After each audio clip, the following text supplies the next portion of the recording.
ஞானானந்தமயம் தேவம் நிர்மலஸ்படிகாகிருதிம் ஆதாரம் சர்வ வித்யானாம் ஹயக்ரீவம் பாஸ்மகே. நேயர்கள் அனைவருக்கும் அஸ்ட்ரோ கேஎஸ் ஐயங்காரின் பணிவான நமஸ்காரங்கள். குரு அதிசாரம் மற்றும் வக்ரகதி பலன்கள். அதாவது முதல்ல பார்த்தாலேயானால் குரு என்பவர் யார் அப்படின்றத பார்க்கலாம்.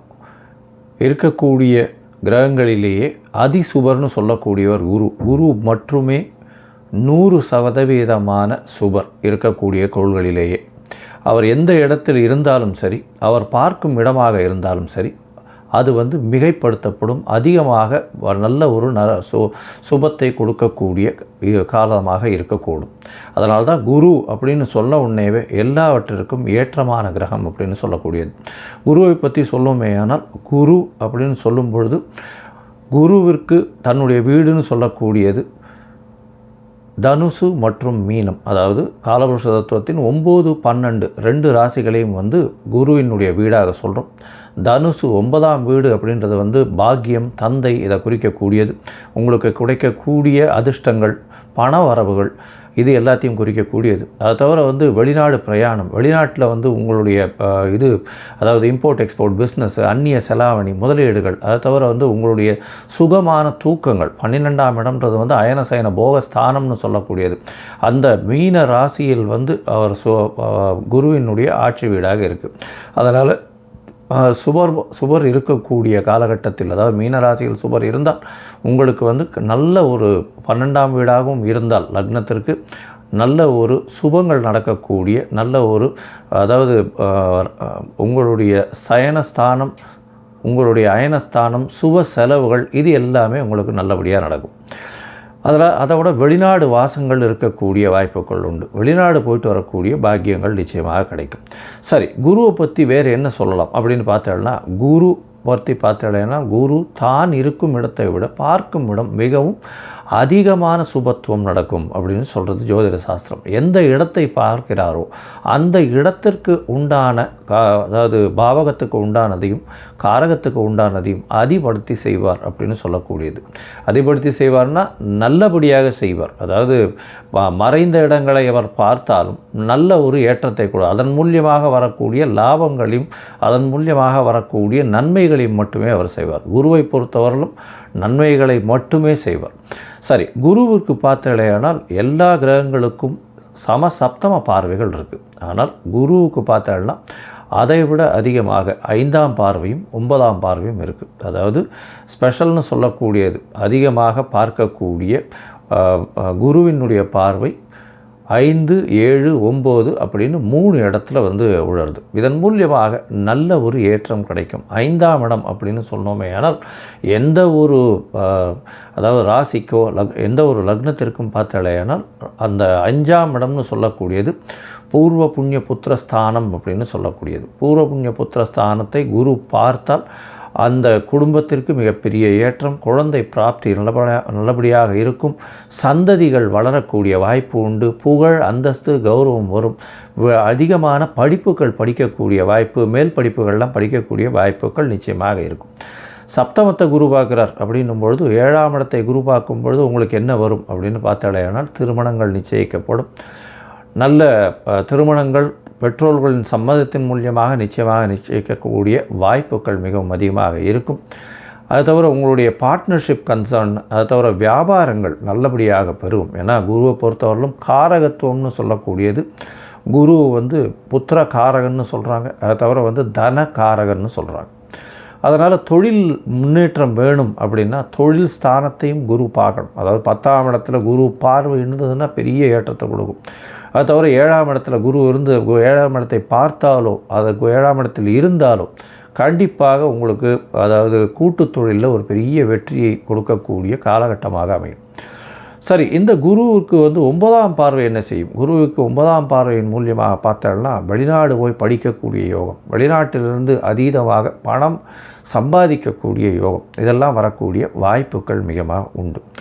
குரு 11ஆம் வீட்டையே பார்க்கக்கூடிய நிலைமை வந்ததே. ஆனால் அதாவது அவர் 11ஆம் வீட்டை பார்க்குறார் அப்படின்னா அதீதமான லாபத்தை திடீரென்று கொடுக்கக்கூடிய, ஏன்னா லாபஸ்தானத்தை தன காரகனே பார்க்குறது பெரிய விசேஷத்தை கொடுக்கக்கூடிய காலகட்டமாக அமையும். பொதுவாகவே குரு அப்படின்னு எடுத்தோமே ஆனால் அவர் அதீத சுவர், மிகப்பெரிய ஏற்றத்தை கொடுப்பார். அவர் வந்து நல்ல அதாவது ராசியிலேயோ லக்னத்திலேயோ ராசியிலேயோ இருந்தாரே ஆனால் நேர்மையான வழிகள் மூலியமாக சம்பாத்தியத்தை பெறுப்பார். அதை தவிர வந்து அந்த ஜாதகருக்கு பார்த்தாலேயானால் உடல் நலத்தில் நல்ல ஏற்றம் இருக்கும், தீர்க்கமான சிந்தனைகள் அமையும், ஏற்றமான விஷயங்களை மட்டும் செய்வார். அவர் போனாலே வந்து அவருக்கு பெரிய மரியாதையும் இது இருக்கக்கூடிய வாய்ப்புகள் நிச்சயமாக இருக்கும்.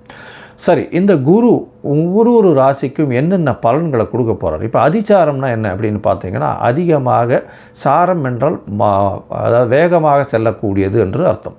இது வந்து புவியீர்ப்பு விசையை விட்டு சற்று தள்ளி போகக்கூடிய அளவில் இருக்கும் பொழுது அது வந்து வேகமாக செல்லக்கூடிய வாய்ப்புகள் உண்டு. அதாவது சூரிய மண்டலத்தில் சுற்றி கொண்டிருக்கும் எல்லா கிரகங்களும் ஒரு சூரியனுக்கு ஒரு 4வது, அதாவது அந்த எந்த கிரகமோ அந்த கிரகத்துக்கு 4, 5 அந்த மாதிரியான இடத்தில் சூரியன் போகும்பொழுது அது வந்து அதிசாரமாகவும் உடனடியாக வக்கரகதி அடைந்தும் திருப்பியும் வந்து ரெகுலரைஸ் பண்ணி வரக்கூடிய வாய்ப்பு உண்டு. இப்போ பார்த்தோம்னா குருவுக்கு 4ஆம் இடத்துல புரட்டாசி மாதத்தில் இந்த அதிசாரம் ஆரம்பிக்கிறது. அதிவேகமாக செல்லக்கூடிய நேரமாக இருக்கும். அதற்கு பிறகு ஒரே மாதத்தில், அதாவது பார்த்தோம்னா 18/11/2025 அப்போ பார்த்தலையானால் குரு அதிசாரமான குரு புரட்டாசி 4 அதாவது புனர்பூசம் 4ஆம் பாதத்தில் இருந்த குரு வக்கரகதி அடைய ஆரம்பிப்பார். ஏன்னா 5ஆம் இடத்துல சூரியன் வரும்போது குருவுக்கு அந்த மாதிரியான விஷயங்கள் வர ஆரம்பிக்கும். அதற்கு பிறகு பார்த்தாலேயானால் 4ஆம் இடத்துலேருந்து, அதாவது 4ஆம் இடத்துலேருந்து 5ஆம் இடத்துக்கு வந்து சூரியன் ஒன்றுன்னா மூவ் ஆன உடனே வக்கரகதியிலிருந்து கிட்டத்தட்ட 17/3/2026 அன்னைக்கு அவர் வக்கர நிவர்த்தியம் அடைகிறார். அதற்கப்புறம் வந்து ரெகுலராக போகிற மாதிரி அவர் வந்து தன்னுடைய சாரத்தை மாற்றிக்கொண்டு அதற்கு பிறகு அவர் வந்து குருவினுடைய அதாவது அடுத்த ராசிக்கு வருட கிரகமான குரு ஒரு ராசியிலிருந்து அடுத்த ராசிக்கு பெயர்வார். அது வந்து மே மாதத்தில் வருது. இப்போது அதிசாரம் வந்து கிட்டத்தட்ட ஒரு மாதம், அதாவது 8/10/2025 18/11/2025 வரலும் அதிசாரமாக 18/11 பார்த்தேலையானால் புனர்பூசம் 4ஆம் பாதத்தில் வக்கரகதி ஆகி அதற்கப்புறம் மிதுன ராசிக்கு போகிறார். மிதுன ராசிக்கு புனர்பூசம் 3ஆம் பாதத்துக்கு 21/12/2025 போகிறார். அதற்கு பிறகு புனர்பூசம் 2, புனர்பூசம் 1 இது எல்லாமே மிதுன ராசியில் தான் இருக்குது. அதற்கு பிறகு வக்கர நிவர்த்தியாரர் எப்போன்னா 17/3/2026. இந்த காலகட்டத்தில் பார்த்தேன்னா குரு அதிவேகமாக செல்றதுனால நிறைய மாறுதல்களை எல்லா ராசிக்கும் ஏற்படுத்துவார். ஒரு ராசியிலிருந்து அடுத்த ராசிக்கு சென்று வருவதனால் பல மாற்றங்கள் நிகழக்கூடிய வாய்ப்புகள் உண்டு. அதுவும் தொழிலில், பண விருத்தியில், அதை தவிர கர்ப்பஸ்திரிகள் அதாவது குழந்தை பிராப்தியில், தந்தையின் வருமானத்தில், தந்தையினுடைய உடல் நலத்தில், வெளிநாடு போய் படிக்கக்கூடிய, வெளிநாடு போய் சம்பாதிக்கக்கூடிய பாக்கியங்களில் இது எல்லாத்திலையுமே மாறுதல்களை ஏற்படுத்துவார். சரி, இந்த குருவினுடைய மாற்றங்கள் ஒரு ராசிக்கும் மேஷம் முதல் மீனம் வரை எப்படி இருக்கும்னு பார்க்கலாம். அதற்கு முன்னாடி பார்த்தாலேயானால் இந்த குருவுக்கு என்ன எளிய பரிகாரம் செய்யலாம் அப்படின்னு பார்க்கும்பொழுது, குருவை பொறுத்தவரையிலும் பார்த்தேன்னா தட்சிணாமூர்த்தி அப்படின்னு சிவன் கோவிலில் இருப்பார். தென்முக கடவுளாக இருப்பார். தட்சிணாமூர்த்தியை போய் வேண்டிடுவாங்க. ஆஞ்சநேயரையும் விநாயகரையும் வழிபடுவது ரொம்பவும் நல்லது.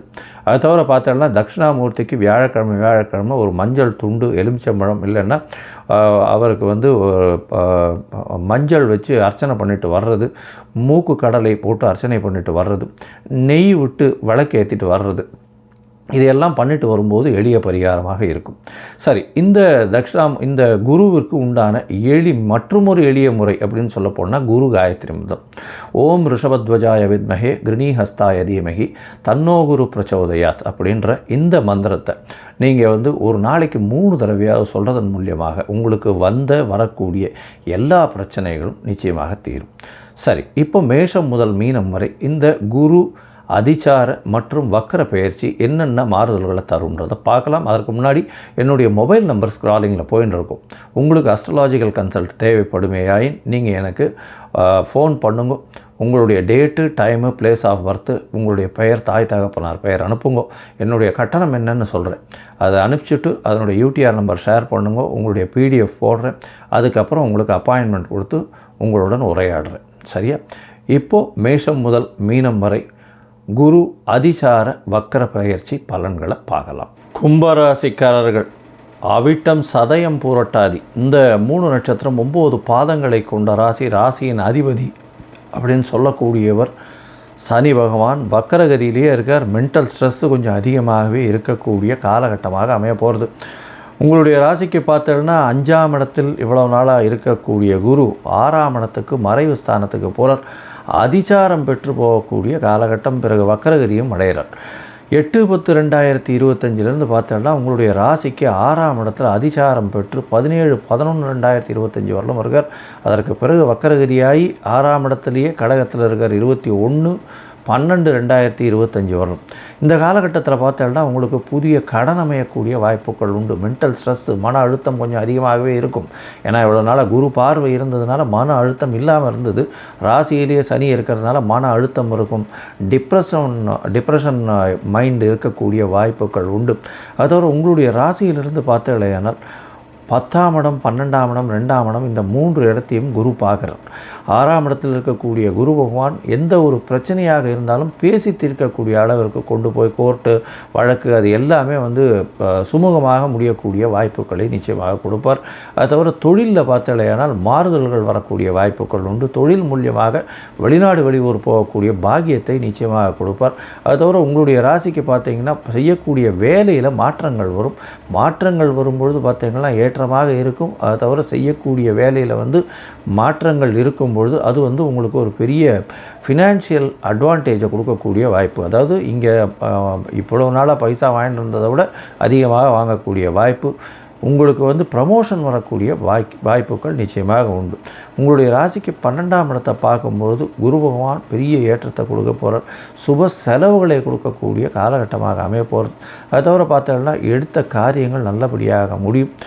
தூக்கம் நல்லபடியாக இருக்கும். அதை தவிர பார்த்தோம்னா உங்களுடைய ராசிக்கு 12ஆம் இடத்துல குரு பகவான் பார்க்கறதுனால அயன சயன போகஸ்தானம்னு சொல்லக்கூடியதுனால நிச்சயமாக கணவன் மனைவிக்குள்ள அந்யோன்யம் இருக்கக்கூடிய வாய்ப்புகள் மிகவும் அதிகம்.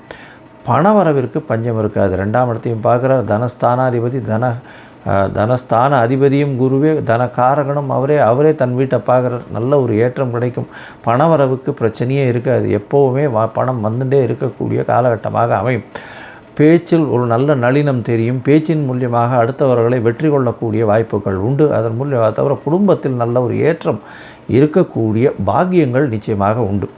இந்த காலகட்டத்தில் பார்த்தோம்னா அதாவது 8/10 21/12/2025 வரலும் இந்த மாதிரியான விஷயங்கள் இருக்கும்.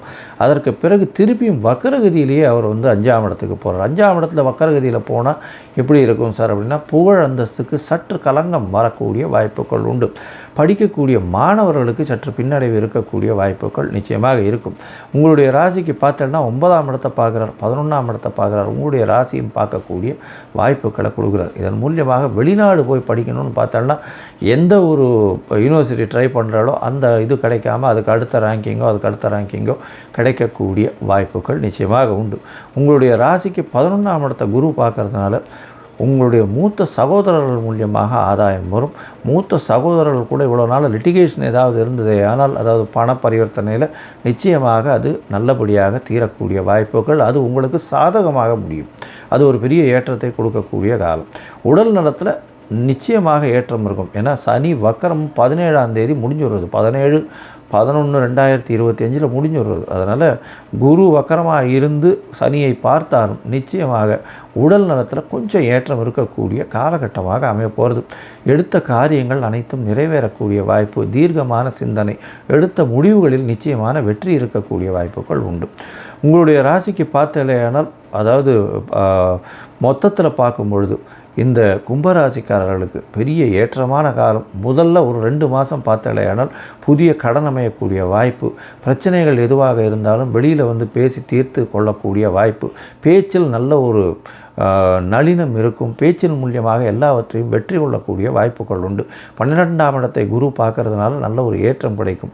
நல்ல தூக்கம் இருக்கக்கூடிய காலகட்டமாக அமையும். மன அமைதி சற்று இருக்கக்கூடும். இருந்தாலும் மென்டல் ஸ்ட்ரெஸ் இருக்கும். ஏன்னா தனித்த சனி ராசியிலேயே வக்கரகதியில் இருக்கிறதுனாலையும் ராகுவோடு இருக்கிறதுனாலையும் அதீதமான ஆசைகள் மனசில் கவ்விக்கொள்ளக்கூடிய வாய்ப்புகள் உண்டு. தொழிலில் பெரிய ஏற்றங்கள் மாற்றங்கள் வரக்கூடிய வாய்ப்பு, வெளிநாடு முதலீடுகள் வரக்கூடிய வாய்ப்புகள் நிச்சயமாக உண்டு. இந்த காலகட்டத்தில் பார்த்தோம்னா வெளிநாட்டு முதலீடுகள் வரும், வெளிநாடு சுற்றுப்பயணம் செல்லக்கூடிய வாய்ப்புகள் நிச்சயமாக வரும். செலவுகள் சுப செலவுகளாக இருக்கக்கூடிய வாய்ப்புகள் நிச்சயமாக இருக்கும். அது தவிர உங்களுடைய ராசிக்கு பார்த்தோம்னா 21/12க்கு மேலே மிதுனத்திலேயே வக்கரகதியில் வரும்பொழுது நல்ல ஒரு ஏற்றம் இருக்கும். உங்களுடைய ராசியை பார்க்கறதுனால உடல் நலத்தில் மாற்றங்கள் இருக்கக்கூடிய வாய்ப்பு, தீர்க்கமான சிந்தனை இருக்கக்கூடிய காலகட்டமாக அமையும். எடுத்த காரியங்கள் எல்லாமே நிறைவேறும். தொழிலில் அபரிமிதமான லாபம் கிடைக்கக்கூடிய வாய்ப்பு, மூத்த சகோதர சகோதரிகள் மூலியமாக நல்ல ஒரு ஏற்றம் இருக்கக்கூடிய வாய்ப்பு, தந்தையின் மூலியமாக பணவரவு அதிகமாக இருக்கக்கூடிய வாய்ப்பு, அதை தவிர வெளிநாடு போய் படிக்கக்கூடிய பாக்கியம் கிடைக்கக்கூடிய காலகட்டமாக அமையும். இந்த காலகட்டத்தில் உங்களுடைய தசாபுக்தி அந்தரம் சூக்ஷ்மம் ஓரளவுக்கு சரியில்லை அப்படின்னா நீங்கள் ஈரோடு மாவட்டம், தமிழ்நாட்டில் இருக்கக்கூடிய ஈரோடு மாவட்டத்துக்கு போங்க. அங்கே அதியமான் கோட்டை என்ற ஒரு இடத்துல கால பைரவரை போய் செய்வீங்க. என்ன சார் இது, எல்லாருமே கால பைரவரை சனி பகவானுக்கு தானே சொல்லுவாங்க, நீங்கள் மட்டும் என்ன சார் குரு வக்கரகதிக்கு சொல்கிறீங்க அப்படின்னா, சனி பகவானின் குருவாக சொல்லக்கூடியவர் காலபைரவர். அதனால் தேய்பிறை அஷ்டமிக்கு தேங்காய் உடைச்சி தேங்காய் எண்ணெயிலேயே பஞ்சு திரி போட்டு விளக்கேற்றுங்க. உங்களுக்கு வந்த கஷ்டம், வரக்கூடிய கஷ்டம், எந்த கஷ்டமாக இருந்தாலும் சனி பகவானாலும் குரு பகவானாலும் எல்லாவித கஷ்டங்களும் நிச்சயமாக தீரக்கூடிய வாய்ப்புகள் மிகவும் அதிகம்.